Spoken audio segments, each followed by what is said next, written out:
Okay, so good afternoon, good morning, everybody, and thanks for being with us today. Welcome to the webinar on Towards Integrated Soil and Water Management in Asia with a focus on soil salinity.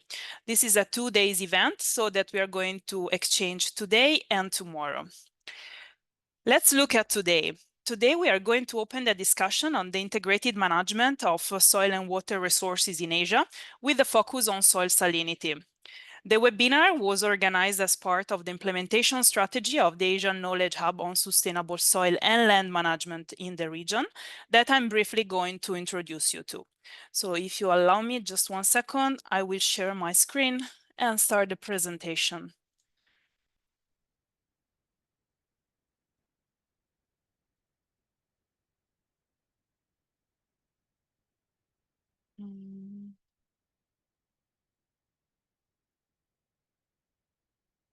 I hope that you can see my screen, although not the right presentation.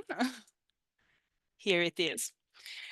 So the Asian Knowledge Hub on Sustainable Soil and Land Management. Well, this Knowledge Hub was developed in September last year with a few objectives. First of all, to facilitate the exchange of knowledge and experiences on sustainable soil and land management in the Asian region, to enhance the capacity of individuals and organizations in implementing sustainable soil and land management practices, to facilitate the identification of knowledge and technology gaps that can boost research and development activities, to encourage the adoption of proven methods while inspiring innovation in sustainable soil and land management, and ultimately, but not least, to support projects' formulation and implementation activities. In this regard, we see the hub as a driver for positive change in agricultural and environmental practices. And in concrete terms, what is this hub about? Well, the hub reports and describes countries' original engagements to assess, monitor, preserve, restore, or enhance soil health over time, as well as United Nations contributions to the topic. So we are talking about equipment, online applications, certification systems, training systems or skills, awareness raising systems, and others. However, we do not really refer to specific projects. The information in the hub were collected using a participatory approach involving the public sector, non-profit sector, academic and research institutions, as well as intergovernmental organizations. But in terms of application, this hub is meant to support a much larger range of stakeholders, including local communities, extension agents, policymakers, project managers, and even the private sector. So the hub is an open access live tools. And in this regard, I would like to ask any of you that feels like having relevant contributions to it. So basically, if you developed anything that you think it's worth to share with with your countries and region, please let me know. You can send me an email. On screen, you see my email address, and I will be happy to discuss with you the inclusion of the tool you feel like proposing in the hub.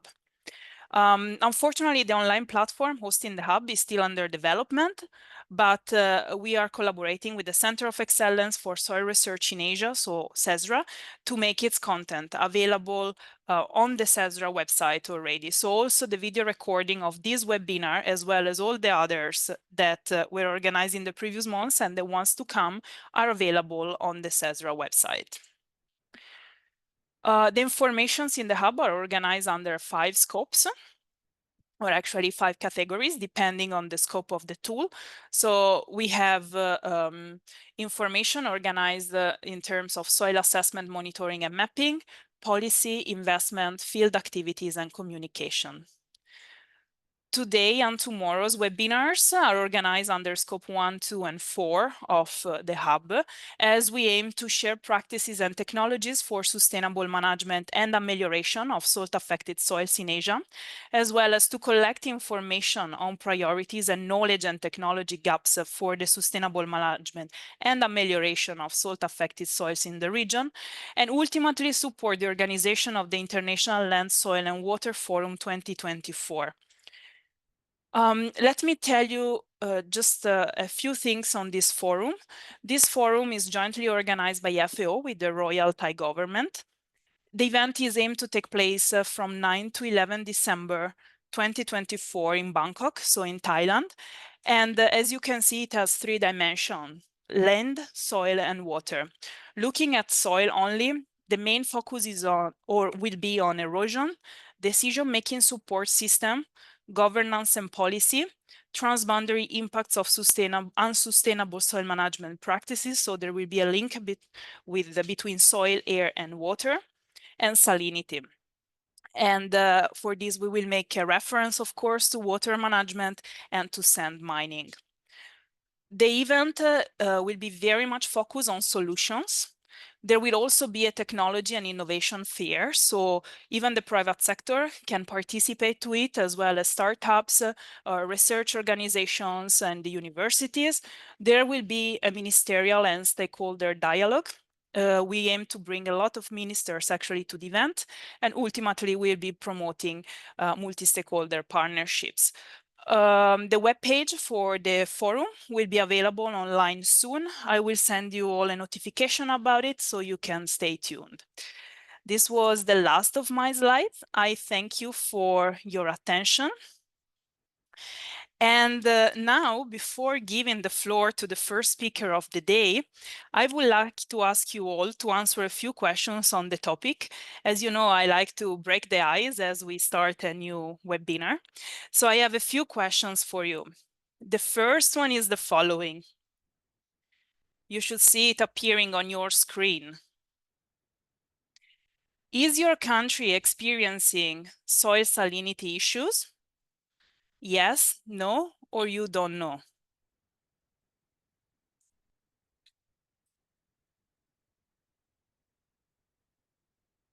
So that we get a bit of background also on the reasons why you are attending this webinar and your interest. So is your country experiencing soil salinity issues? Yes or no? Or you don't know? Maybe you are curious to find out about it. I'm about to end the poll and share the results with you. Okay, most of you said that yes, soil salinity is an issue in your country. Very good to know, so that today we can see if we can help you to address them. Second question. In your country, where are the areas most affected by soil salinity? This is a multiple choice question, so you can tickle more options. So where are the areas most affected by soil salinity? Coastal regions, irrigated agricultural lands in general, arid and semi-arid regions, low-lying areas, areas near salt sources, or maybe you don't have salt-affected areas, or you have other salt-affected areas, or you don't really know where these are. Please note that you can scroll up and down the possible answers in the screen that you see in front of you. Please hurry to answer, as I will close the poll soon.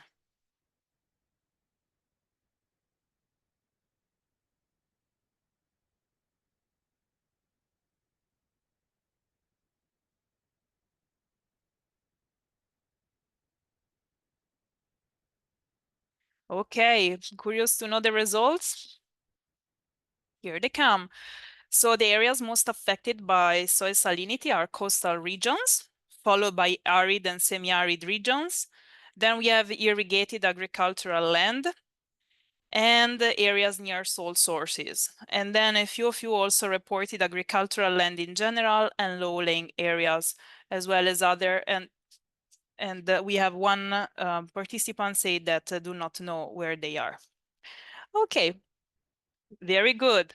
Many thanks for participating to the polls. And for your information, there will be a number of exercises like this throughout the webinar, and that I already told you is meant to be interactive. So in this regard, I would really like to encourage you to interact with the panelists through the questions and answer box or by raising your hand, and with the other participants by writing in the chat.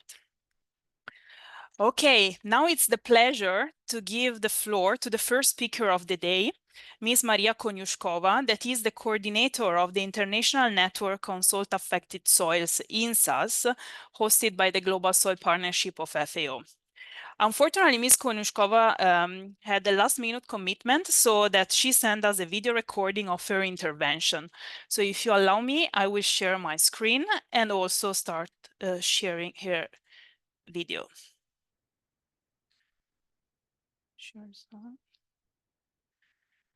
Please let me know if you can hear it properly.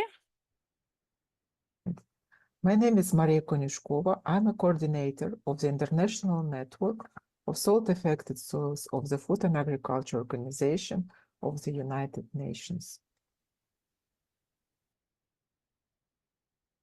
Soil salinization and acidification is one of the 10 main negative processes that threatens the soil health and reduces the ability of soils to perform its environmental functions, as was indicated in the Status of the World Soil Resources Report 2015. The main effect of soil salinity to crops is that it reduces the availability of water for most crops. Water use efficiency drops abruptly in soils with high salinity levels. The main effect of soil acidity is the dispersion of soil particles, which leads to reduced water permeability, reduced aeration, and increase of waterlogging.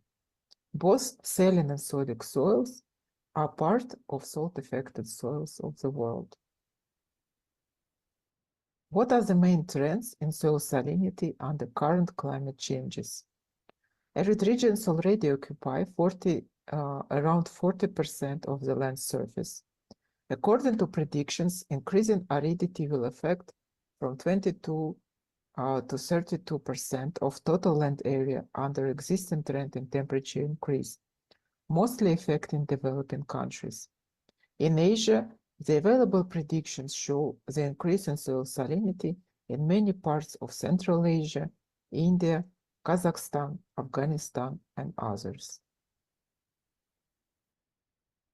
16% of groundwater is already saline, and the increasing number of droughts and overexploitation of aquifers leads to increased salinization of groundwater.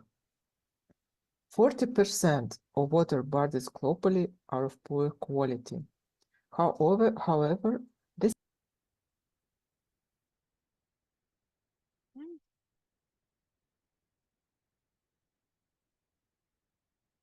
What's happening?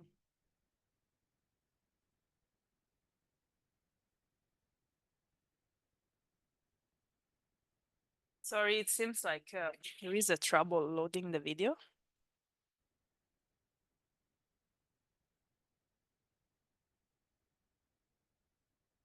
globally are of poor quality. However, this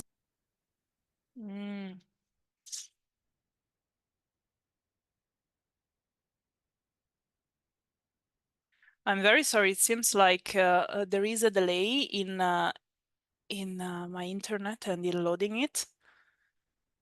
Let me see if I can download it. Maybe that helps. In order not to slow down the event, I suggest that I repropose you this video shortly. And meanwhile, we move ahead with the rest of the program.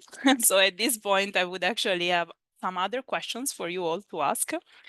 I'm really sorry for the inconvenience. So let me start the download just in case. And I hope in that case, my internet will not collapse. Or, oh wait, it already downloaded it. Let me see if, okay, let me try again. soil and land management. Let me see if I can start from where we left.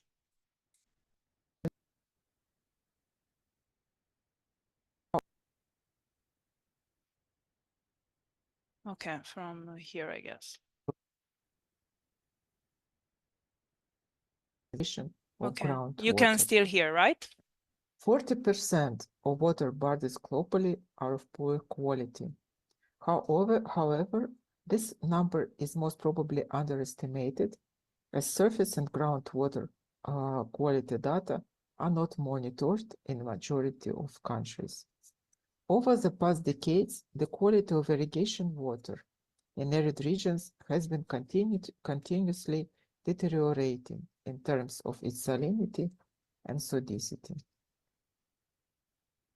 To address the growing concern of global effects on soil salinity and sodicity, Intergovernmental Technical Panel of Soils, or ITPS, initiated the establishment of the International Network of Salt-Affected Soils.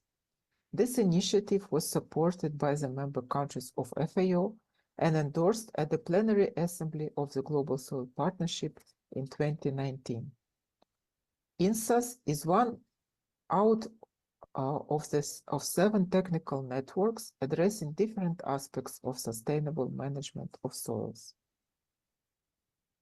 The aim of INSAS is to facilitate the sustainable and productive use of salt-affected soils for current and future generations. First meeting of INSAS took place in April 2021 in virtual format, where the governance of INSAS was established and the working groups of INSAS were formed. At present, INSAS has over 820 members from 125 countries. INSAS at present includes 212 members from 18 countries of Asia. The working group of INSAS the International Network on Salt-Affected Soils has four thematic working groups covering all aspects related to salt-affected soils. First group is Salt-Affected Soils and Assessment, which works on mapping, assessing, and monitoring of salt-affected soils. The second group is Salt-Affected Soils and Sustainable Soil Management, which is focused on sustainable management of salt-affected soils, including practices and policies. Third working group is SAS and Crops, which is focused on halophyte agriculture and salt-tolerant crops and plants. And the fourth group, SAS and Water, is focused on integrated soil and water management under saline and sodic conditions. The working groups of INSAS and the experts which are part of INSAS implement different activities. So this activity includes the preparation of the global report on the status of salt-affected soils, the work jointly with Glossolan. Glossolan is the global soil laboratory network. So INSAS jointly with Glossolan is working on standard operating procedures for salt-affected soils. INSAS is organizing the series of webinars covering measurements, sampling, modeling, and management of salt-affected soils. Also, we work on harmonized protocols for soil salinity, sodicity mapping, sampling, and assessment, and also on database of good practices. In the next few slides, I will present some findings of the global report, which will be released very soon. According to the latest estimates, the total area of salt-affected soils of the world amounts to 1,381 million hectares, or 10.7% of the total global land area. And the area of soils potentially under risk of salinization, so we consider those soils which have the electrical conductivity ranging from 0.75 to 2 decisiemens per meter. So the area of these soils amounts to 1,038 million hectares. In Asia, the area of salt-affected soils equals to 154 million hectares. The 10 top 10 countries with the largest areas of salt-affected soils account for 70% of the total area of salt-affected soils of the world. So these 10 top 10 countries include Australia, Argentina, Kazakhstan, Russian Federation, United States of America, Iran, Sudan, Uzbekistan, Afghanistan, and China. So you can see that the countries with the largest areas of salt-affected soils in Asia include Afghanistan and China. Taking the percentage, the countries which are most affected by salt-affected soils in Asia is Afghanistan, which has almost 60% of soils affected by salinity. Among the countries also highly affected by salinity or acidity are Thailand, Bangladesh, Laos, and Pakistan. In 2020, FAO's Global Soil Partnership started a global initiative to improve information on salt-affected soils to coordinate and support countries in producing the first global map of salt-affected soils based on national data and following a country-driven process. More than 350 national experts were involved in the harmonization of the input data and methods for mapping salt-affected soils and were trained in the state-of-the-art methods for digital soil mapping. Each country then produced its map, following the agreed technical specification. As we can see on the map, there are still many countries from Asia which did not contribute to the first version of the global map. The map is the living product, and we hope to have the full coverage in the next versions of the GSAS map. We encourage these countries to prepare the national maps following the harmonized approach proposed by FAO. Given that salt-affected soils represent at least 10% of arable land, the sustainable management of these soils is crucial to meet food demand, which FAO has identified as a critical strategy to increase agricultural productivity. Both mitigation and adaptation strategies can be applied to sustainably manage salt-affected soils for agricultural production. Mitigation strategies are aimed at the reduction of salinity levels in the root zone, and they include physical, chemical, and biological measures. Physical measures, in its turn, include mulches, interlayers from loose materials, leaching, drainage, surface scraping, compost and plant residue incorporation, biochar, low-run coal, deep tillage, land shaping, and land leveling. Biological measures, in its turn, include adjustment of planting time and place, crop system management, which include improved crop rotation, agrobiodiversity, crop system diversification, agroforestry, bioremediation. The chemical measures which help to improve the properties of salt-affected soils include the application of gypsum and other calcium-containing amendments. Among the adaptation strategies which are aimed at coping with existing salinity levels include the breeding of salt-tolerant crops, domestication of halophytes and other non-conventional crops, using of bioinoculants, and halopriming. The integrated approach to address soil salinity and sodicity that is emerging now is called saline agriculture. It integrates the use of saline irrigation water and saline soils involving salt-tolerant crops and halophytes, while avoiding expensive soil reclamation measures. There are about 625 species of halophytes and 1,500 salt-tolerant plant species globally, and their potential is underused in agriculture.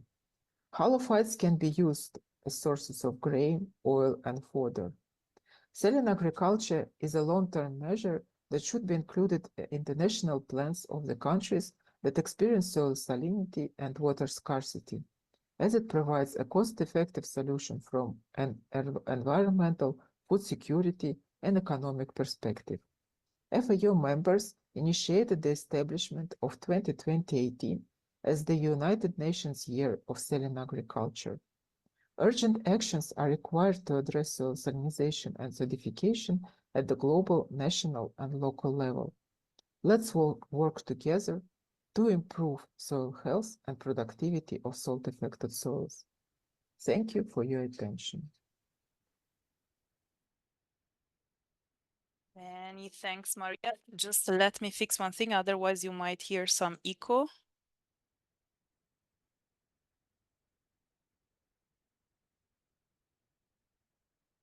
Okay, I hope you can hear me well without any echo. And again, I apologize for the technical inconvenience we faced at the beginning of the presentation. I would like to, before proceeding, I would like to tell you that I will share the contact information of speakers at the end of the webinars, as well as the link to the video recording that, as I mentioned before, will also be made available on the CESRA website, and copy of the presentation. At this point, I would like to ask you a few more questions because we are about to open the first spot for discussion. So the first question I'm going to ask you now is the following. I hope you can see it on your screen. What are the main causes of soil salinity in your country? Maybe soils are naturally rich in salts. Remember, this is a multiple choice question, so you can tickle more than one option. So main causes of soil salinity in your country. Maybe soils are naturally rich in salts, or you use, or farmers use poor quality water for irrigation. Maybe you have poor drainage systems, seawater intrusion, improper use of fertilizers, excessive uptake of water for human activities, climate change, or others. What are the main causes of soil salinity in your country? Please hurry, as I will close the poll shortly.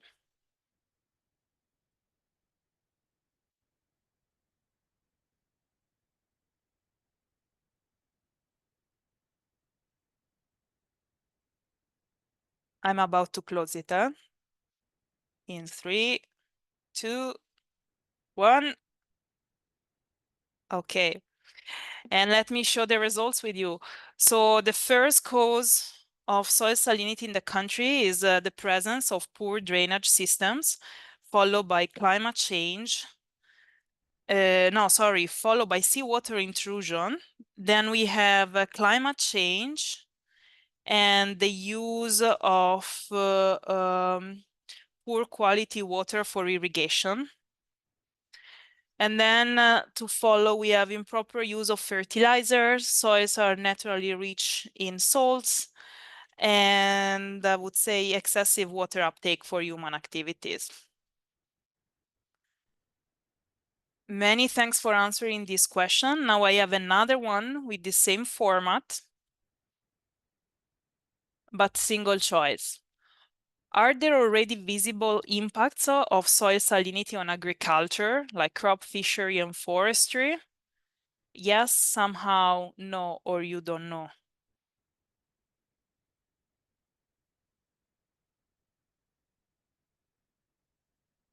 Visible impacts of soil salinity on agriculture.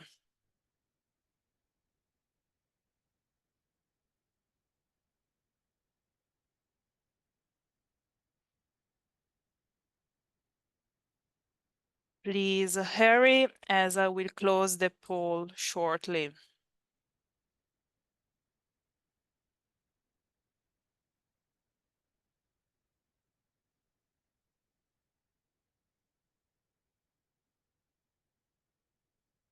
Okay, I'm closing the poll. Yes, there are already impacts of salinity on agriculture.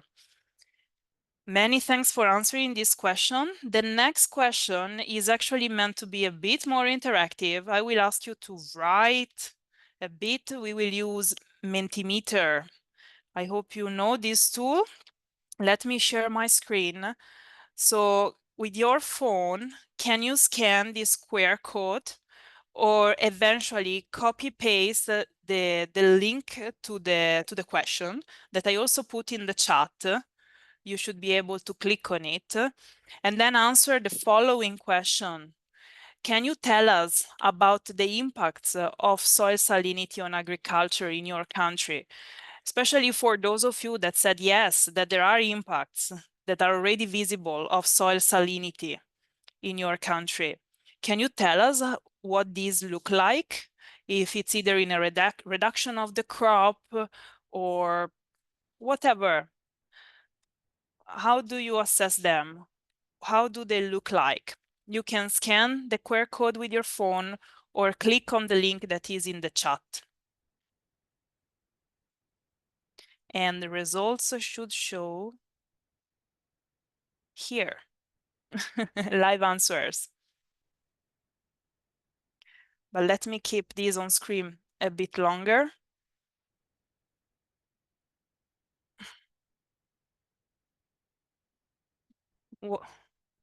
What are the impacts of soil salinity on agriculture in your country? If you feel like, you can also raise your hand and tell us live. I can give you the floor. Actually, only speakers are allowed to talk, but if you raise your hand, I will give you the permission to talk. We already have some answers to this question. So reduce the crop production. Due to the high soil salinity, the plantation of crops is very difficult, except for some salt-tolerant crops. What else? What are visible impacts of soil salinity in your country? Or if you want to share something live, please raise your hand. I'm giving you the floor to talk.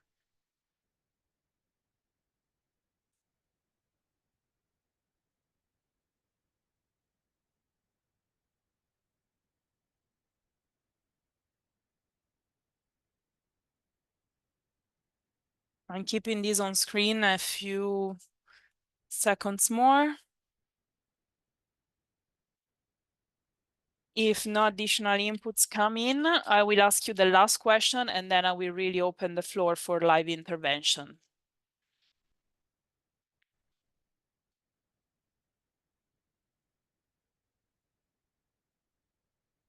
Okay, let me pass to the next question. Oh, look, all at once came. Okay, let's see. Farmers left the lands abandoned. There is a reduction in the crop yield, emigration from villages to city. So there is also a reduction of incomes for farmers. The clear impact in reduce of rice and crop yield and reduce the diversity of plant in such area. Again, we see a reduction in the crop, low crop yield, poor crop stand, land degradation, and less option for crop replacement as being high populated country, and then it's difficult to shift from rice wheat cropping system, and there is a high inputs cost. Again, a reduction in crop yield, soil dispersions due to soil accumulation. I think salt accumulation on the soil surface. Again, we have crop yield reduction. High soil salinity leads to decreased crop yield, and crop limitations limits the variety of crops, and this predominantly impact coastal areas. Again, we have barren land, stunted growth, crop yield loss, and waterlogged. This is also interesting. It has caused the reduction of food and food security and the migration of villagers. It affects the fertility of soils, and it will reduce the productivity of the crops harvest, especially for rice productivity, because it's really affected the rice fields. Again, we have waterlogging, stunted crop growth, the income for farmers. And then let's see the last column. Okay, still again related to the yield. Carrying out irrigated agriculture without providing drainage conditions is one of the biggest factors that reduce plant product diversity. And the last one, if I manage to see it. Okay, linked to erosion, crop reduction, quantity and quality, and also soil erosion. It was very interesting. Many thanks for your inputs. Now I will ask you a last question, and then I will give you the floor for live interventions. The last question is the following. You should see it on your screen now. Is there a system in place to monitor salt-affected soils in your country? Maybe yes, there is a comprehensive monitoring system in place. Yes, but the monitoring efforts are limited or sporadic. No, there is no formal monitoring system for salt-affected soils, or maybe you are not sure and you do not have this information. This is also fine. So we are talking about monitoring salt-affected soils.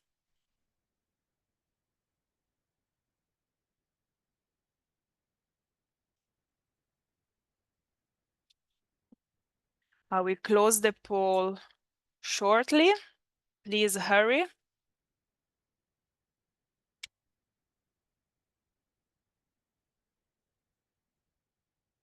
Okay, so the majority of you says that no, there is not any formal monitoring systems for salt-affected soils. Others do not have this information, but I'm happy to see that a few of you also said that there actually is a monitoring system, either limited or sporadic or comprehensive. It would be very interesting to know what country has a comprehensive monitoring system in place. Can you please write it in the chat?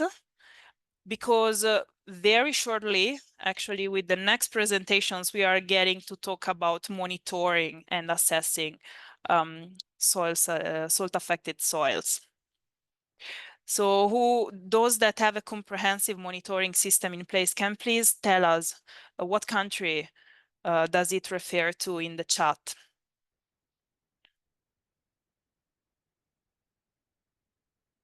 I'm sorry, you were not seeing the results. Okay. Okay. Thank you very much. This was the last question for this first part of the webinar. Now, if any of you would like to make any live intervention, we would very much welcome them before giving the floor to the next speaker of the day. Otherwise, there will be another slot for discussion later on in the agenda for today. If any of you feels like taking the floor, please raise your hand. You find the control on the bottom of your screen.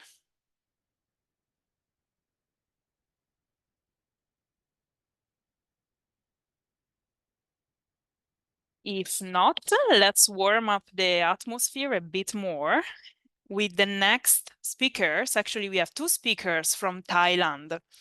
It is the Yes? Yes, we can hear you. Yes. So the next speakers are from Thailand. We have Dr. Narukamon, sorry, it's too complicated.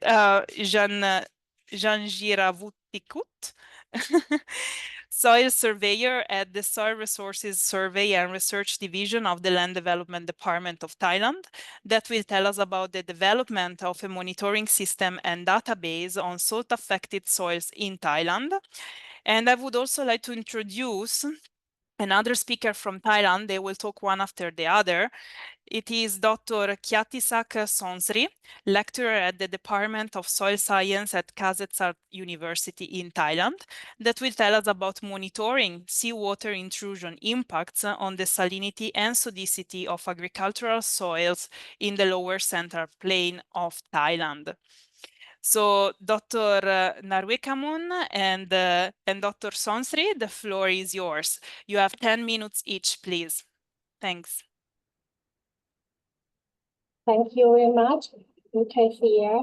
I would like to share my screen.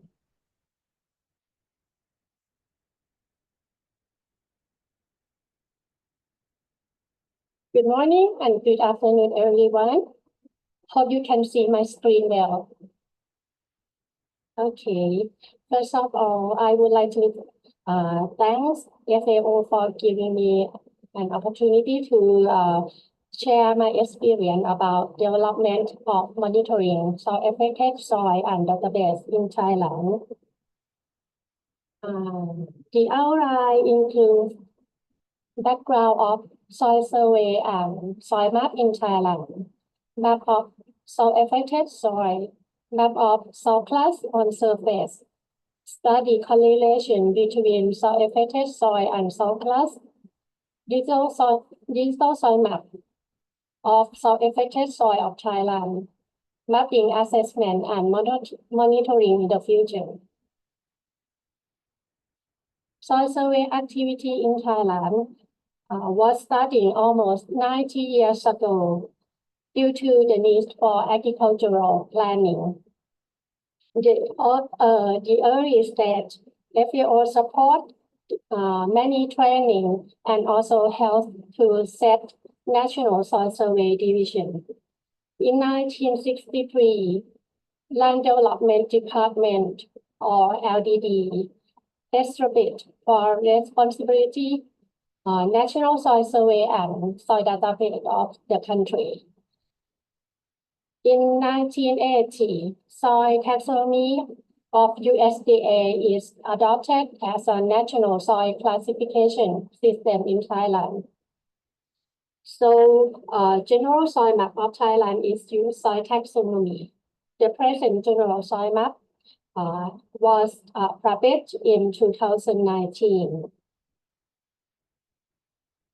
Mapping of soil affected soil in Thailand based on general soil map data by considering soil series that relate influence of soil accumulation in the soil. There are three distinctive characteristics of Thai soil affected soil. The first, the soil that has nitric horizon.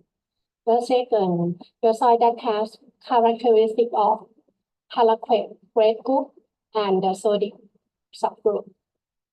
We also found soil in coastal area containing salt and iron sulfide. So the soil are both salt affected soil and acid sulfate soil. Here is the present salt affected soil in Thailand. It consists of two major types according to where it found. The first type, inland salt affected soil occurring in the northeast Prado.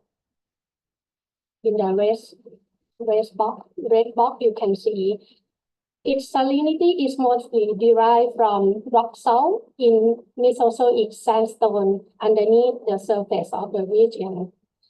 The area mainly used for rain-fed rice cultivation.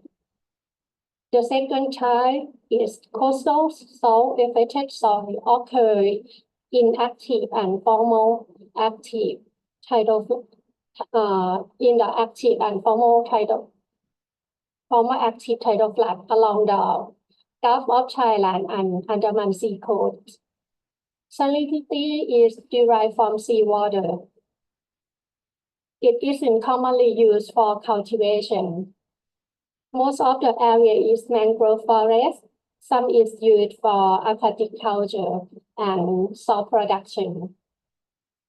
As a reason, there is a need of soil-affected soil map for agricultural management in the northeast of Thailand. However, due to limitation of data from laboratory, it was an idea to map soil class on surface for soil-affected soil area identification by using aerial photo interpretation and ground survey. The latest version of the map published in 2017. The maps can show distribution of soil class, but no academic confirmation that it is the same area of acid sulfate soil. Comparing area of soil affected soil and soil class, you will see different of distribution and boundary. This cause confusion in information using. So last year, we begin to study correlation between soil-affected soil and soil class on the surface in order to improve soil map of the northeast of Thailand by ground survey and laboratory analysis. Nakhon Ratchasima was selected for pilot area. The result of the study is pretty good. So we will continue the project throughout the region. The complete map is expected to be published in the next 2 years. Thailand also a part of global soil-affected soil map of GSP project in 2020. I would like to thank GSP and AFASI for the great support. We gain very much, and we get a good knowledge about the importance of salinity data and also digital soil map techniques. It allows us to develop idea for organizing soil-affected soil database in the future. To work for mapping, assessment, and monitoring in the future. Although we are not yet no formal monitoring system complete in Thailand, but we think the data should be lead to analyze impact of salinity to plant growth and yield, and alteration of soil characteristics according to the change of climate and environment. So ongoing work, we will update national digital soil map of soil-affected soil, develop baseline data, and pin checkpoint for monitoring. Also try to find easy and simple techniques for that can be verified soil-affected soil in the field. It's all my presentation. Thank you for kind attention.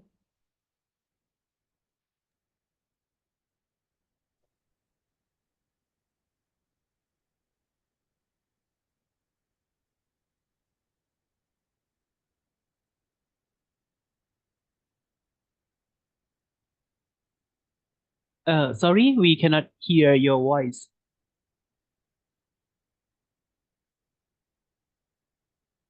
We cannot hear. Can you hear me now? Yes. Yes, right. That's why Narukamon could not hear me, because nobody could. I'm sorry. Narukamon, I will say that unfortunately your voice was not very clear to some participants, but I hope that they could understand the content of your presentation.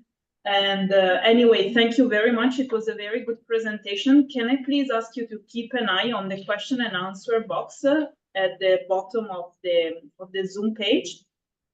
And I take this opportunity to ask participants to please ask their question or make their remarks, if any, using the question and answer box.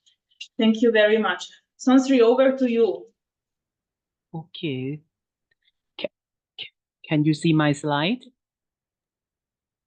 Yes. Okay. Is my voice clear? Yes. Okay. Yes. So good afternoon and good morning, all attendees. So first of all, thank you for inviting me to join this webinar. And today I will talk about our research work, which focus on the monitoring the seawater intrusion impacts on the salinity and salinity of agricultural soils in the lower central plain, Thailand.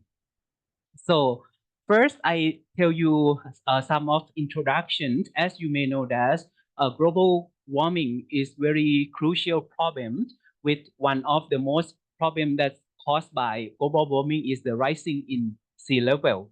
And the rising in sea level, some research reported that in 20th century, the sea level rise was increased by approximately 1.7 millimeter per year and significant accelerate by the sea level rise. Some other reports also show that global sea level rise occur at an average of 1.7 millimeter per year during the 20th century and has accelerated to 3.2 millimeters per year. In the case of Thailand, Royal Irrigation Department showed that Chao Phraya River basin also affected by the seawater, especially during spring tide. This situation method, in order to prevent this problem, we usually use the fresh water in order to force saline water into the Gulf of Thailand. However, in some seasons, like a summer season, Thailand has undergone a drought phenomenon, which further results in the lower amount of fresh water in order to prevent seawater. And then the seawater or salt water are affected in the Chao Phraya River basin. So in this study, we focused on the monitoring the effect of seawater intrusions on salinity, toxicity of agricultural soil in the lower central plain. Let me now move on to the materials and method. First, I show you the sampling size, which is in Pathum Thani province and Nonthaburi province. As you can see here, this is the Gulf of Thailand. And we collect the soil by considering the Chao Phraya River basin.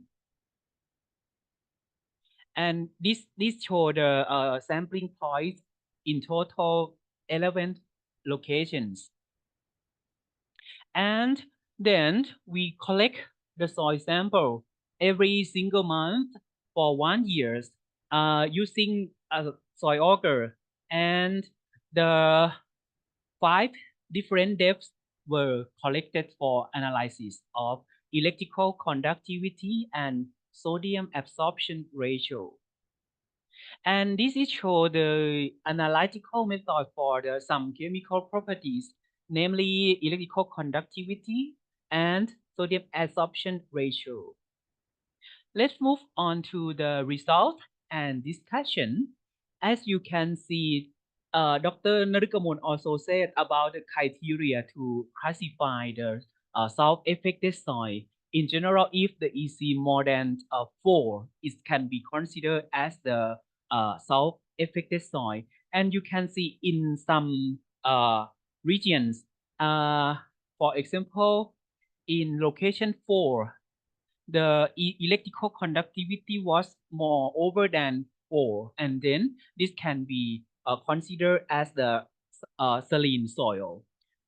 For the other location, like location 5, you can see in many soil depth show the higher EC value, which more over than 4. Also, several regions like location 9. So some of depth in lower layer soil also show the high values of electrical conductivity. And yeah, briefly, the results show the trends that the electrical conductivity tend to increase at a depth of 30 to 90 centimeters and tended to increase during March, April, July, and August.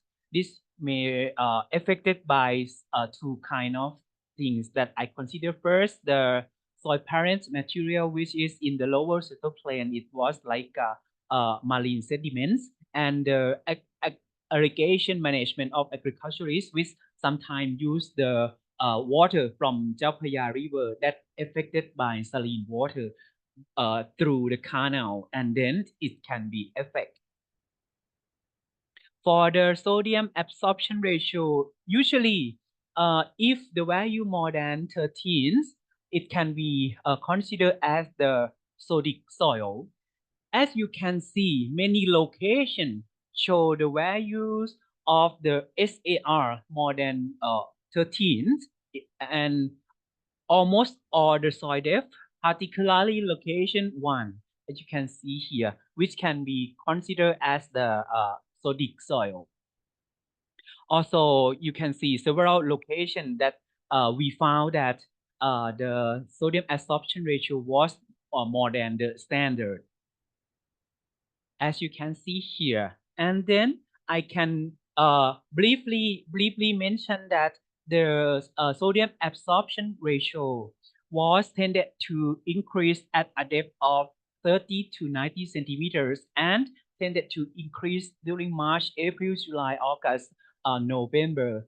The which presumably sodium accumulation through the soil parent materials, irrigation management of agriculturists that contain the high level of sodium concentration and its slow movement of the sodium in soil system, because when it's accumulation in the soil and because of their slower movement, then sodium accumulated in the soil.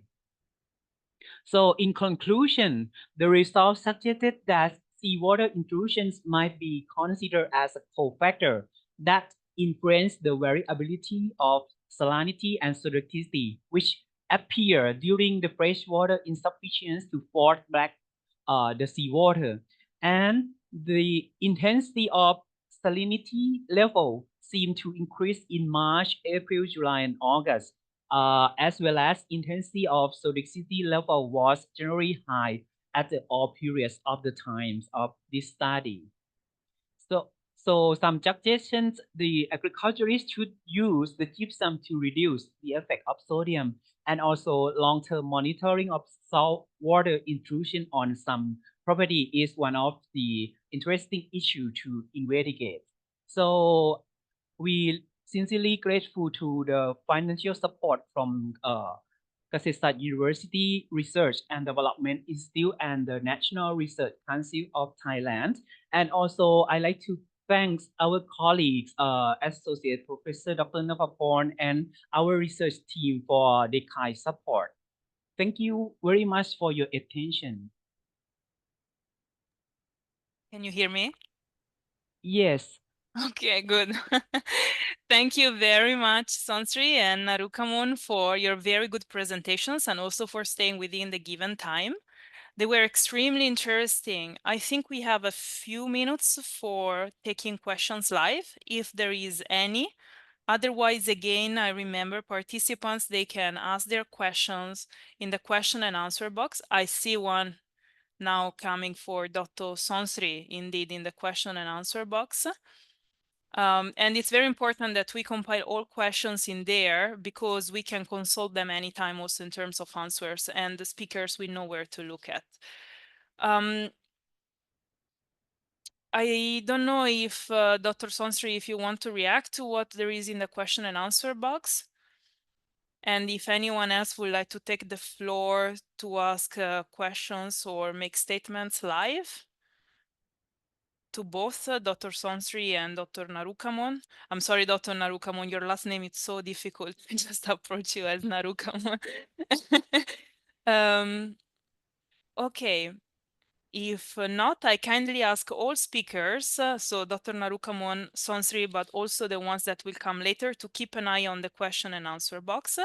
And now I will pass the floor to the next speaker of the day, that is Mr. Elias Ferreres from the University of Cordoba in Spain, that will introduce us to an interesting tool actually developed in collaboration with FAO called AquaCrop. So, Dr. Ferreres, the floor is yours. Thanks. Thank you very much. Good morning or good afternoon for you. And thank you for inviting me. I will present, I'm going to share my screen.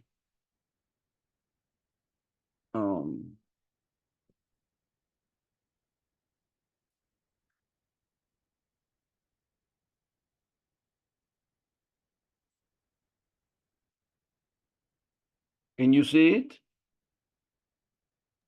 Not yet.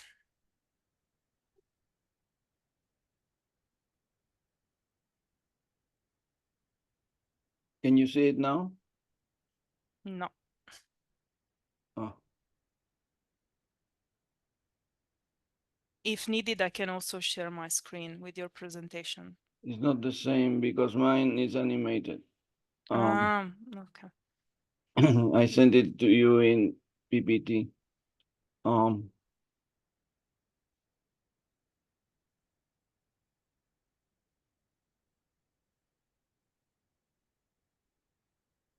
Okay. And maybe meanwhile, let me ask, can you How all about see the now? Q&A? Yeah, it's coming. Okay. Yeah, perfect. Thanks. Okay. Can you see it? Yes, perfect. Okay, thank you. Sorry for the delay. No problem. Well, what is the salinity problem? We all know what the problem is the accumulation of salts that prevent the normal growth and development of crops. What are the causes of this problem? There are basically two. One is that all irrigation waters contain salts, and those salts are added together with the irrigation water year after year, season after season, and they would need to be leached out, that is washed out of the soil, to be able to maintain a balance between what is coming in and what is coming out. There is another source of secondary salinity is when water tables are built or exist and the subsoil is saline and the capillary rise of water carries on salts to the surface. And this movement of capillary ascension to the surface salinizes the soil profile and causes accumulation of salts. Well, while I have not the subject of my talk, but I could not resist showing to you that this problem of salinity has a solution. The solution passes for an assessment of salinity. That assessment was proposed years ago by Jim Rhodes from the Salinity Lab in Riverside and starts with determining the level of salinity, but not only that, but we need to monitor the trends, the changes in salinity in the root zone and find the causes of salinity accumulation. We also need to monitor carefully the irrigation and drainage practices because uniform irrigation is key to maintain salt balance, and a good drainage absolutely necessary to evacuate the excess salts. And also, we need to determine where are the locations where there is excessive deep percolation that contaminates the water by carrying more salts. So there is a solution. There are instruments, new instruments that can permit the assessment. And once you have assessed the problem and know the causes, then you can find a solution to curtail it. But this, this again, is a reminder to you that we have a solution for the problem. Now, the effects on crops, we know that is of two types. One is the osmotic effects that the high concentration of salts reduce the availability of soil water to the crops. And then there are specific ion toxic effects that can cause damage to the plant tissues. Now, the question is whether we can predict the effects of certain level of salinity on crop yields. And we are doing that with the FAO model of crop response to water, which is called AquaCrop, that was developed by four of us in working with the FAO with the leadership of Pasquale Steduto, at that time head of the water service in Rome. Now, what is AquaCrop? Let me show you an initial display and that you get when you are going to do a simulation. You have the environment, the climate, the crop, the management practices, the soil type. You have to choose all these different items to be able to simulate for a given simulation period and initial conditions of the soil. Then you run the model. I did a simulation of rice production for a place in Asia, in Los Baños, the Philippines. I chose the climate of Los Baños, paddy rice as the crop, generation of irrigation schedule as the irrigation program. I just use the default soil and I run the model. When I run the model, I get this output. This output, which is what the model provides you, gives you three main items. One is the daily transpiration rate, and is indicated in this blue area. The second is the evolution of the canopy cover of the crop. First is the potential is in gray, and in green is the actual canopy. And the third is the depletion of soil water. As time goes on, water is being used until there is an irrigation, and then water goes up and goes down again. So this is what you get together with the prediction of yield, which is like almost 6 tons of rice, and the total biomass production, above ground biomass production. We also have an indication of the levels of stress.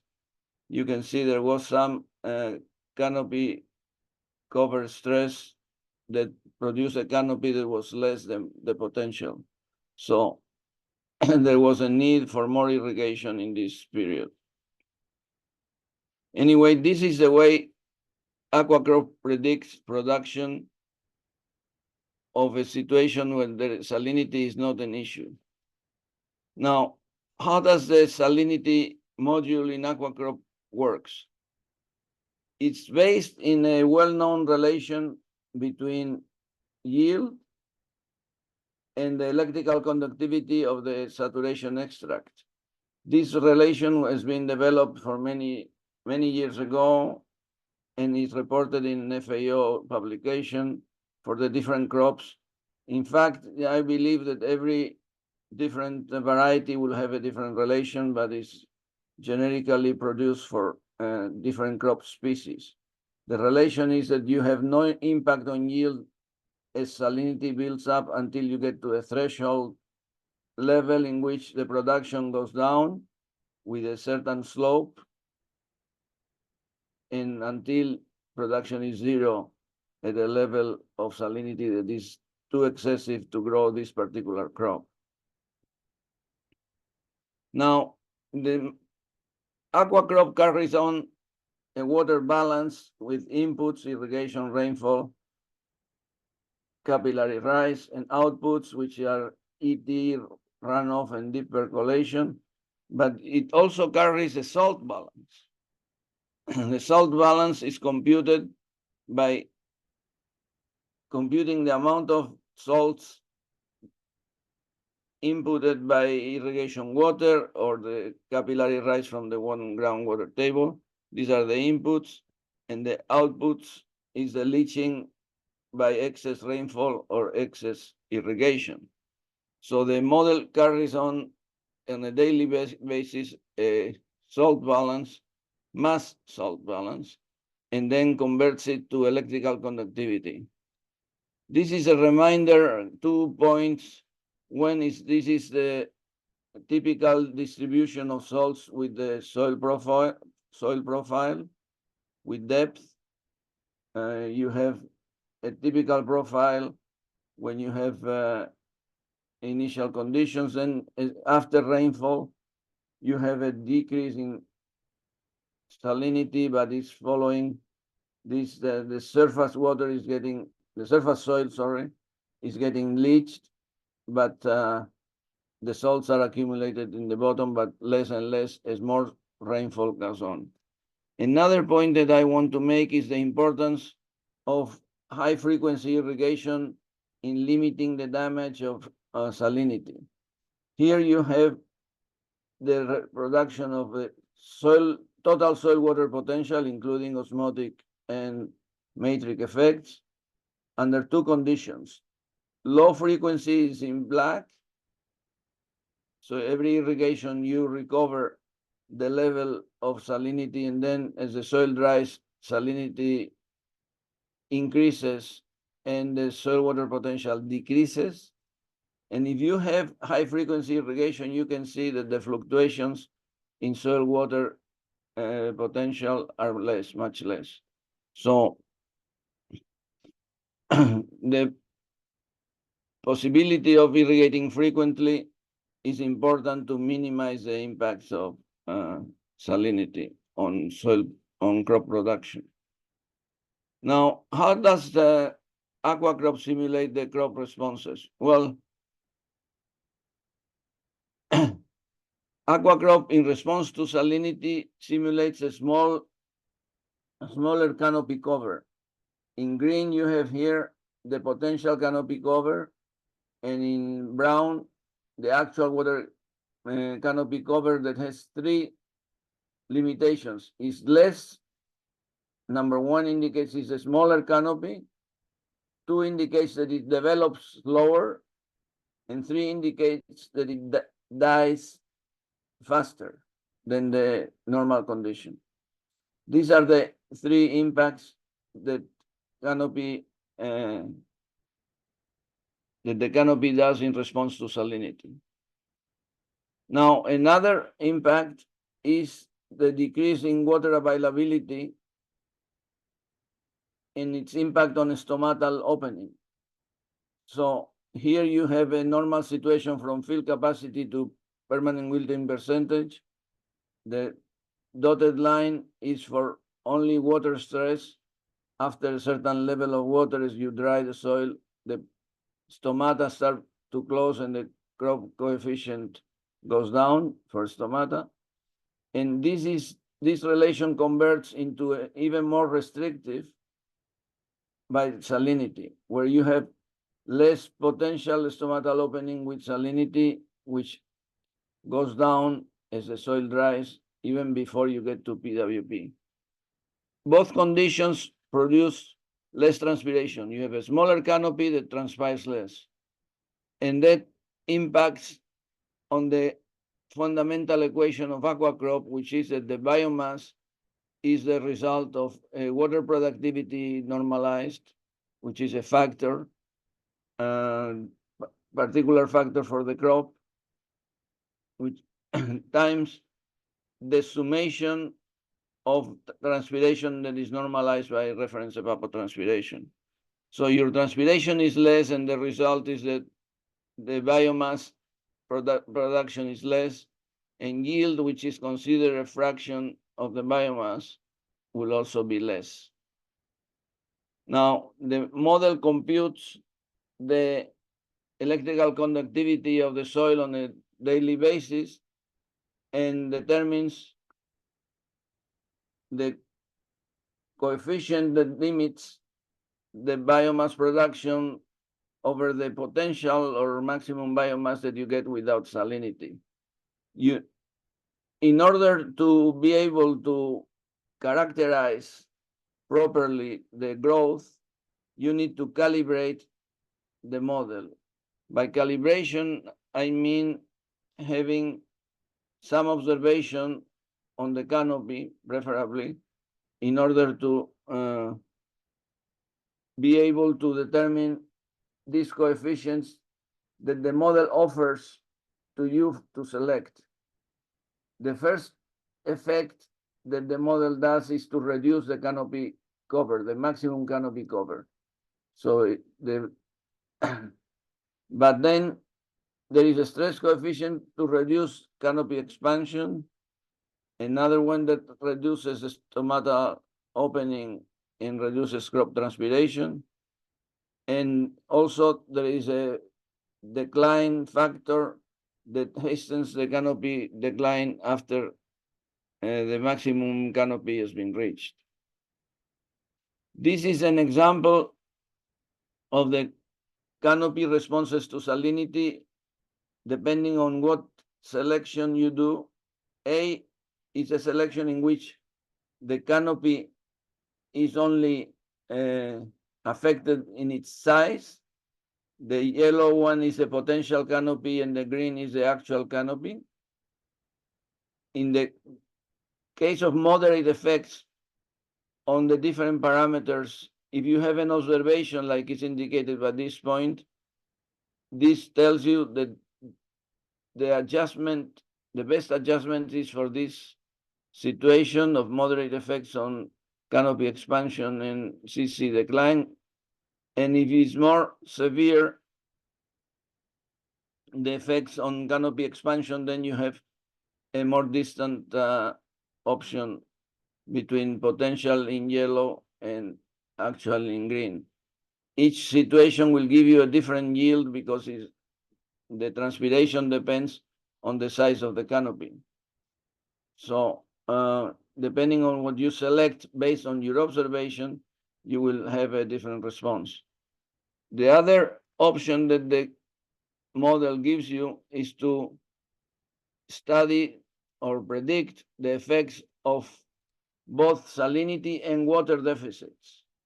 And this is an example in which you have, with number 1 is the optimal canopy cover in yellow. With only salinity, you have the canopy cover number 2 in gray. But if you have water stress, then the canopy is affected also, growth less and to a lower level, and can recover after an irrigation, which you see here.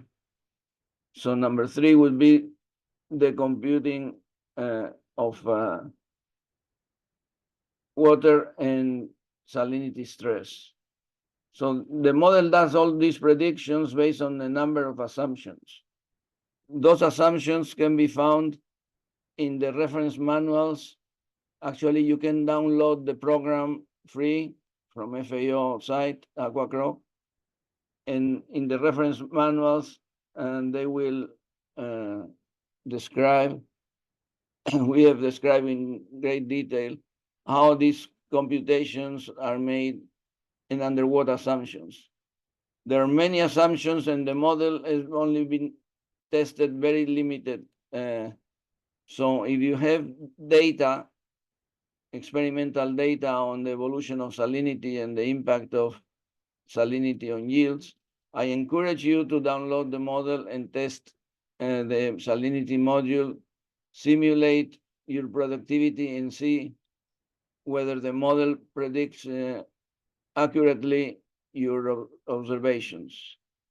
And with that, I thank you for your attention. Thank you very much, Dr. Ferreres. It was extremely interesting. I already shared the link to AquaCrop, so the webpage where participants can also download the model in the chat. Again, I ask everybody to please ask your question through the question and answer box. There are already 2 questions that are waiting to be answered in there, and maybe we can just address them quickly with the speakers that already talk, because I think they relate to all the presentation that we saw till now. The first question is the following: what are all the advanced techniques you use for assessing and mapping soil salinity and electrical conductivity at land parcel level? Yes, there are electromagnetic devices that you attach to tractors, and you drive by the field, and you get automatically a mapping of the soil electrical conductivity with all the spatial variations at the square meter scale. So you you can get an assessment of the level of salinity, which in the past it required painstaking some soil samples, analysis in the lab. Now you can do that much faster with an electromagnetic sensor, and it's very accurate. Has been calibrated and tested. Thank you very much. Dr. Sonri Narukamon, do you want to add anything to this answer?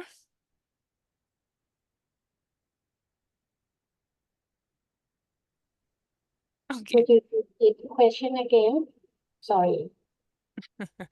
What are all the advanced techniques you use for assessing and mapping soil salinity and electrical conductivity at land parcel level? Oh, now Thailand is not yet get formal monitoring system. So we try to generate a good digital soil map in file resolution and try to collect much more data analysis. But collect sample and analyzing property is require huge budget, in my opinion. I think we can select area that we can set priority for the area that's sensitive or heavy affected area, then study intensive and develop high precision model to predict salinity data for decision making. And I think baseline data and appropriate checkpoint can help us to set formal monitoring system. ESP should be basic data. We should done first, and then we can monitor only EC saturate value in the period of time, because ESP is hard to change in the seasonal area. I think EC value is quite easier to analyze than ESP. So I think monitoring data can be set. Thank you. Thanks to you. May I? Yes, please. Okay, concerning the advanced techniques, so I would suggest like a kind of remote sensing techniques and also the machine learning that recently used for assessing the soil affected soil. But yeah, we should develop the model to fit with that. Yeah, that's my opinion. Thank you very much. I see more and more questions coming in the Q&A. I will just take one more and then I pass the floor to the next speaker. The question is for Dr. Ferreres. Using aquacrop model, can we simulate the crop yield in saline as well as waterlogged soils? Yes, aquacrop is a very robust soil-water balance that includes the effects of waterlogging or excess water on production. Is still relatively simple model, and we need more detailed models to get better predictions. But the aquacrop gives you a prediction on the yield response to any soil, water, or salinity situation. I would emphasize the need to calibrate locally the model before one gets accurate predictions. Thank you. Thanks to you. Sarsi, can you please have a look at the Q&A, because there is still one question that requires your attention, please. And meanwhile, I will give the floor to the next speaker of the day. It is a pleasure. Thank you very much. For the question, may I repeat the question for the audience? Yeah, how to separate? Yeah, how to separate that EC increase or decrease because of irrigation management rainfall or because of seawater intrusion. So in order to separate increase or decrease, I think we should have the reference base. For example, the values of the initial soil before we conduct the experiment, and then we can compare whether it's increase or decrease the level of EC. Thank you very much. Now it's a pleasure to give the floor to the next and last speaker of the day, Dr. Zhu Yan from the Wuhan University in China, that will introduce us to an e-learning course on measures for coping with soil salinity. So, Dr. Yan, the floor is yours, please. Okay, thank you. Thank you. So can you hear me? Yes. Okay.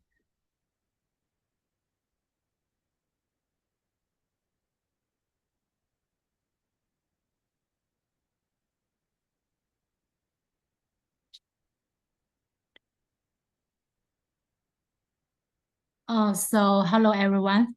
It's my pleasure to introduce the e-learning. I'm Zhu Yan from Wuhan University, China.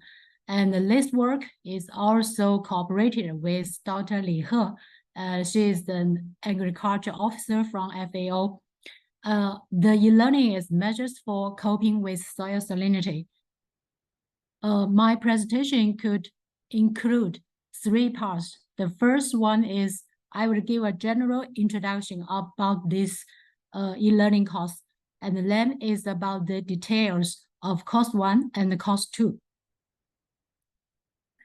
So this e-learning is developed both by Food and Agriculture Organization and cooperated with Wuhan University. And I would like to mention that the materials and contents of the course partially come from the project of assessment of saline agriculture options in Asia and the Pacific.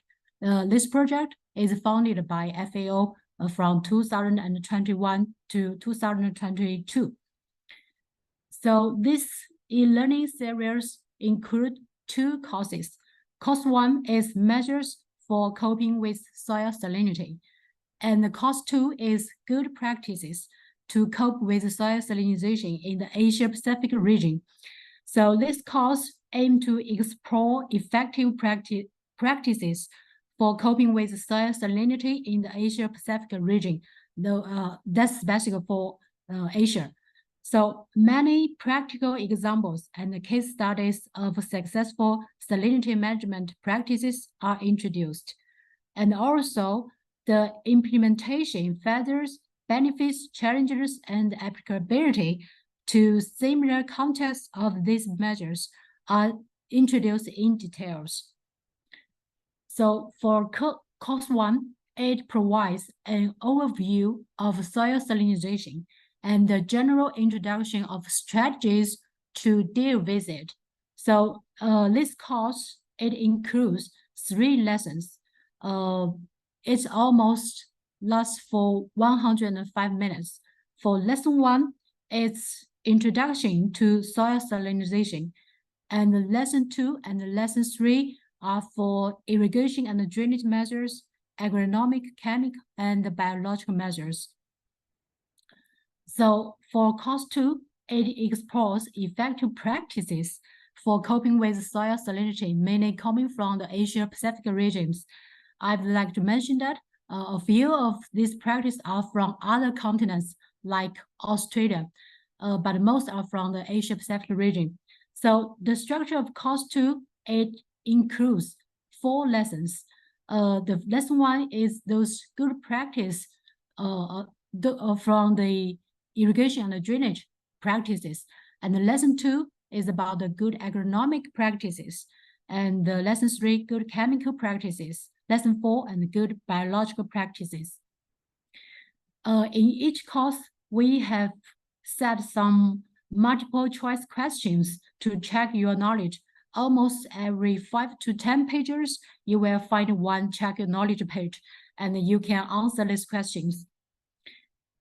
So this e-learning course is aimed at a variety of audiences, like those government officials and policy makers, or those technical advisors in agriculture or agricultural producers, researchers on soil agronomy and environmental science, or anyone who are interested in agriculture activities in saline regions. So this is for the general introduction. Then we're going to the part 2. That's the introduction of course 1.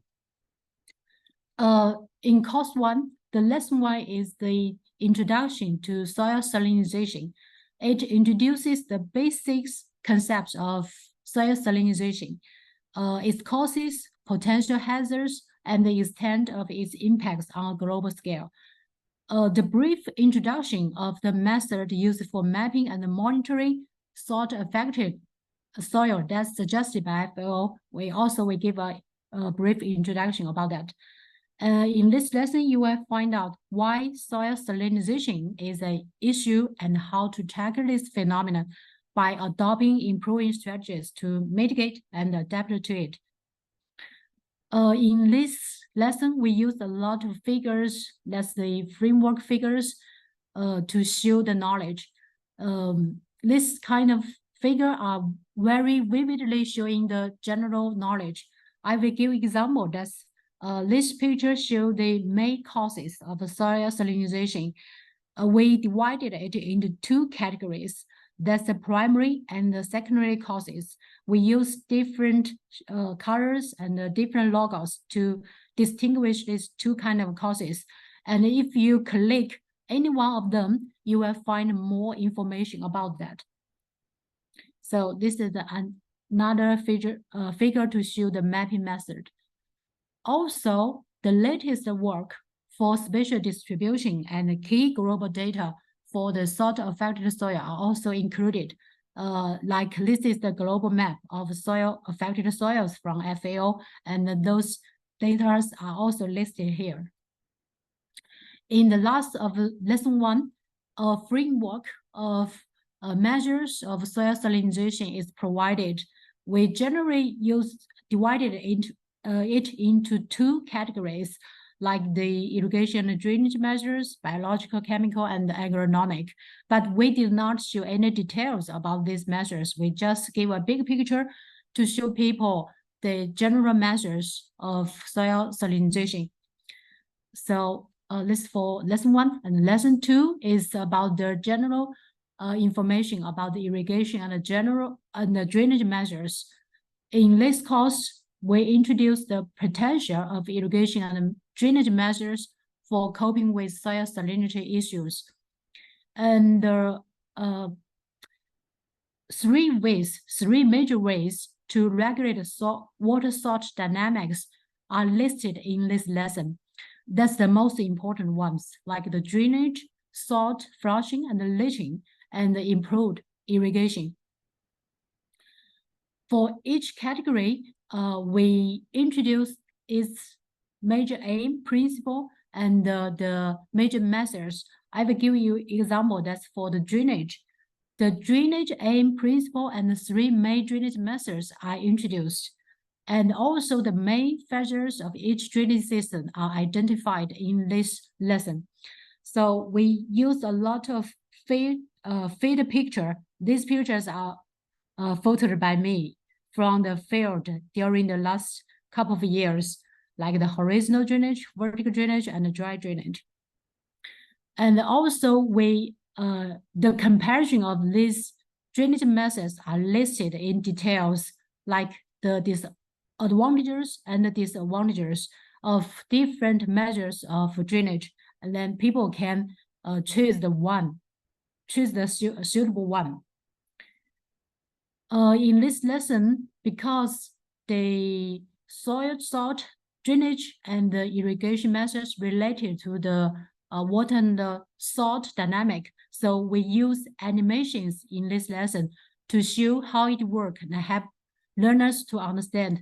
Like this is dry drainage, because you can find the irrigation land and the adjacent fallow area and how the evaporation and the infiltration work. So this is, I think it's simple, but it's very vivid for people to understand.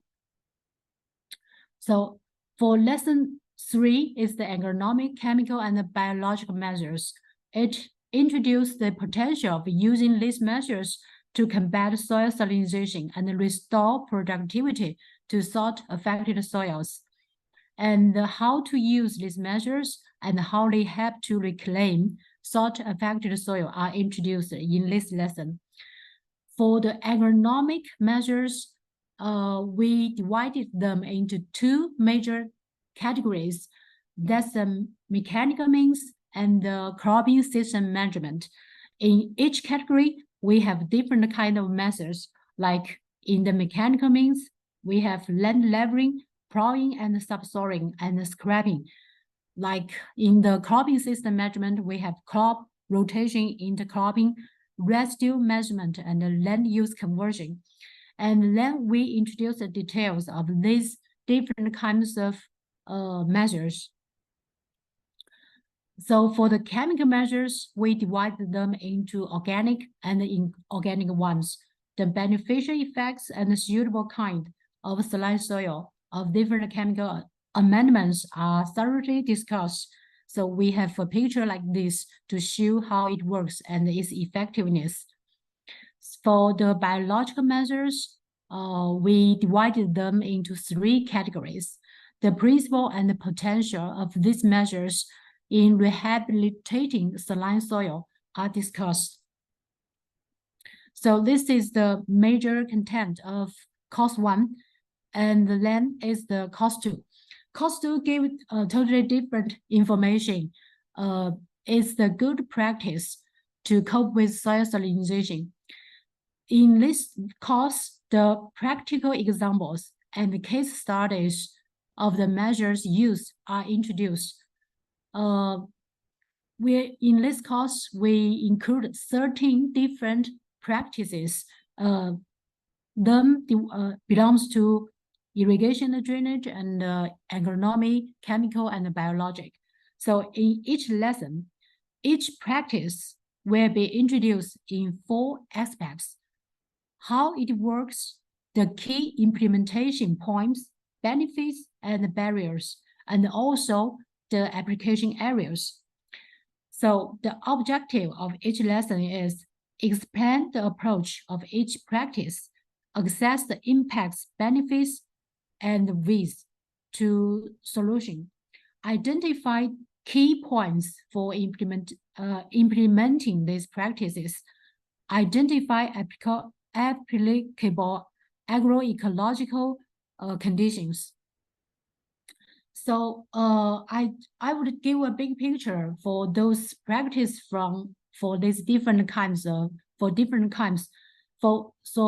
for lesson 1 is the good irrigation and drainage practices.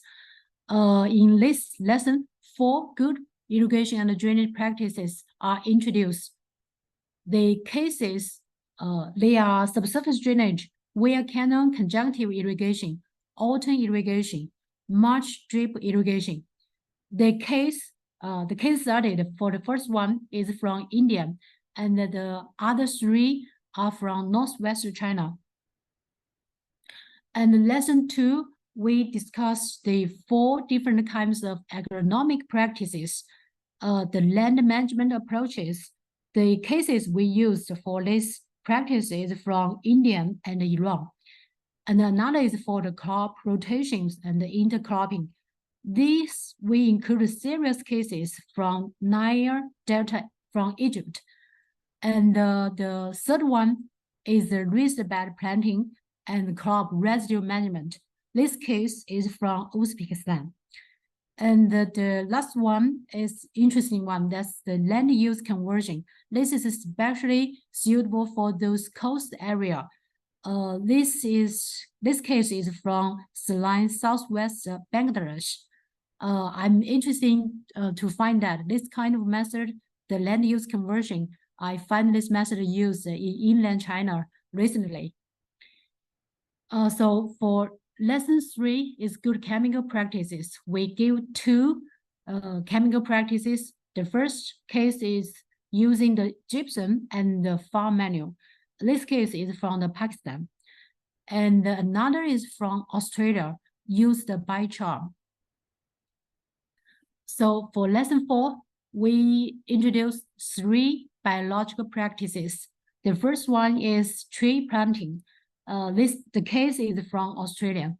And another is alfalfa cultivation. This is from Northwest China. And another is for the quinoa cultivation. That's from Dubai, Iberian Peninsula. So these three practice, we show how it works and the benefits, barriers, and also the implementation details about this. I will show you some example.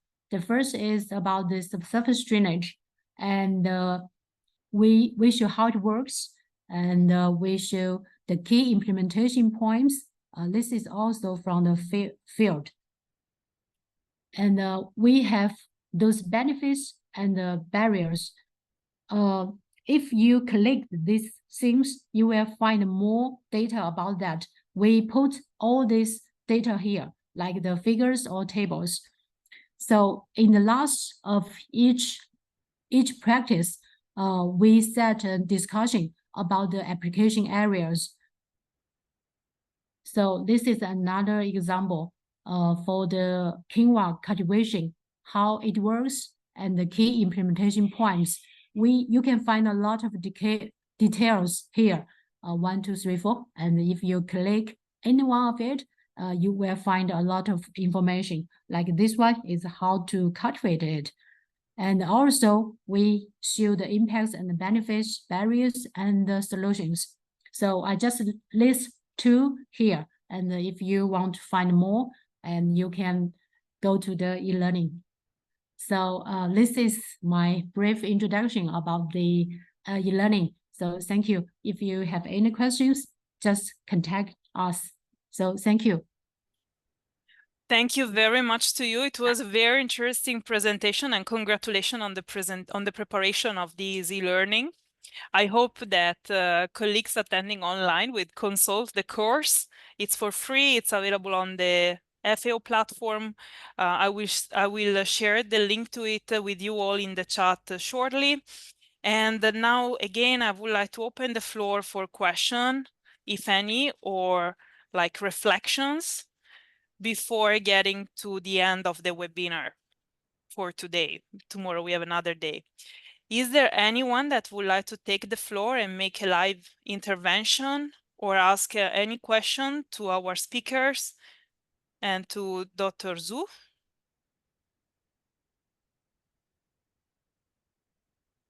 You can raise your hand and I will give you the floor. I will allow you to talk. Or again, you can use the question and answer box.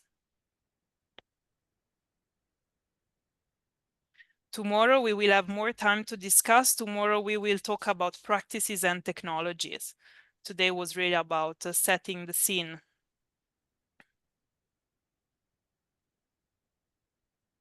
If no one wants to take the floor, let me ask you a few more questions that lead us towards the end of today's session. So again, you will see a window opening on your screen with a question that is the following. And it's a multiple choice, so you can tickle as many answers that you feel appropriate. What do you consider to be the main challenges in addressing salt-affected soils in your country? Maybe insufficient research and extension services on salt-affected soils, inadequate funding or resources allocated for soil salinity management, lack of coordination among relevant stakeholders and government agencies, challenges in promoting adoption of salt-tolerant crops varieties, limited capacities for soil testing and monitoring, weak enforcement of regulations related to soil salinity control, insufficient data on the extent and severity of soil salinity, socioeconomic barriers for implementing sustainable soil salinity management practices, inadequate farmer awareness and education on soil salinity issues and management strategies, or others. What do you consider to be the main challenges in addressing salt-affected soils in your country? We have a number of options.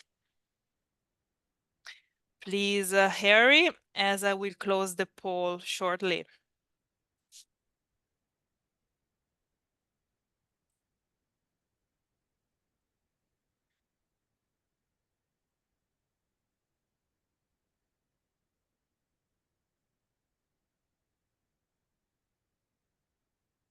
Okay, curious to know the results?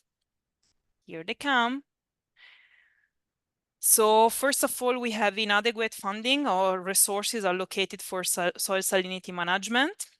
Then we have a lack of coordination among relevant stakeholders and government agencies.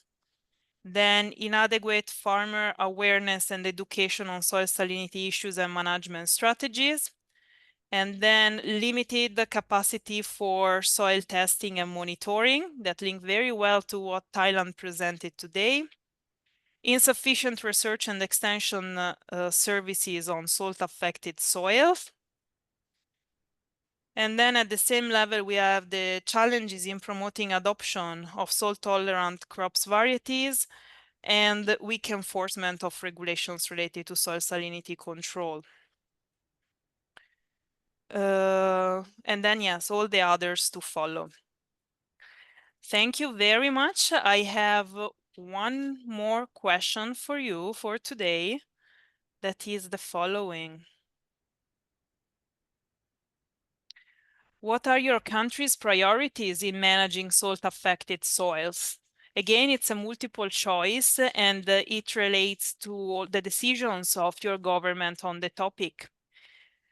Maybe priorities relate to implementing drainage systems to reduce soil salinity levels, introducing salt-tolerant crops varieties, conducting regular soil testing and monitoring, promoting sustainable irrigation practices to minimize salt buildup, investing in research and innovation for soil salinity management, providing financial incentives or support for farmers affected by soil salinity, enhancing farmer education and awareness on soil salinity management techniques, development of policies and regulations to mitigate soil salinity, or maybe a priority relates to integrating soil salinity management into broader agricultural and environmental strategies, or collaborating with international organizations for technical assistance and knowledge exchange. This very well linked to the presentation of Dr. Zhu. And actually, Dr. Zhu, I'm curious, will there be any additional versions of the course or additional lectures that you foreseen to prepare on the topic? No. Okay. You killed my dreams, but it's okay. Okay. So what are your country's priorities in managing salt-affected soils? Multiple choice. I will keep it open a few more seconds.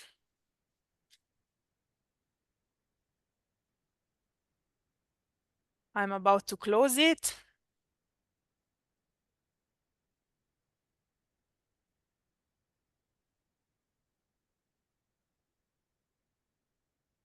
Okay.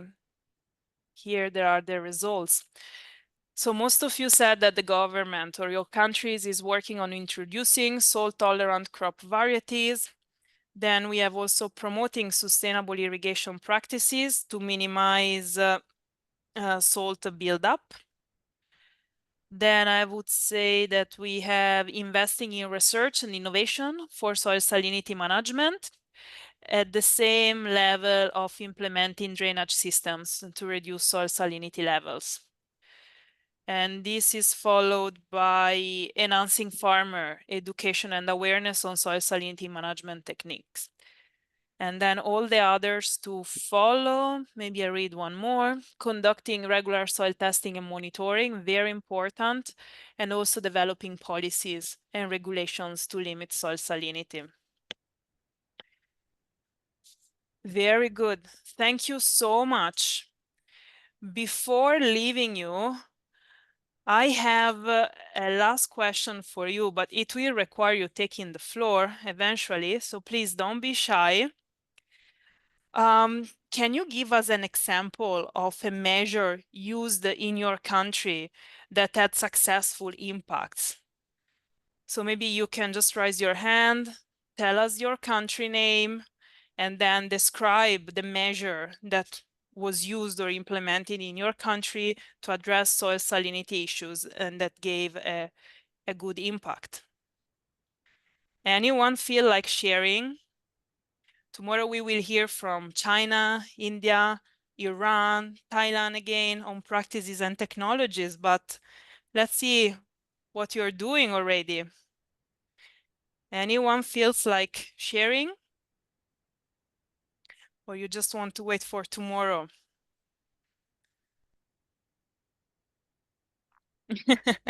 All shy or tired.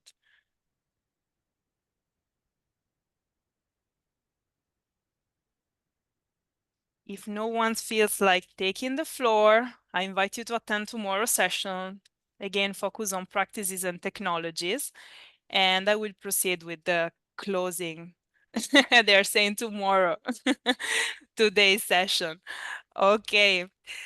So many thanks for attending today's session. As I said, it was very much centered on introducing the topic and also describing its impact in the region with some country examples, especially in terms of assessment and monitoring. Tomorrow, we will talk about practices and technologies with the distinguished speakers from China, India, the Islamic Republic of Iran, and Thailand. But they are just meant to open the floor. So again, please prepare for tomorrow. We really want to hear from you. And so we count on your active participation. I would like to close today's by thanking all the speakers that presented today and shared their experience and their wonderful work. Many thanks for being with us today and many thanks for sharing. It was very much appreciated and we very much like learning from you. Again, all presentations of today and tomorrow will be shared with all participants at the end of the event, which means tomorrow afternoon. As well as the video recording of the webinar. And we will also make available information on speakers so that you can also reach out to them in case of need.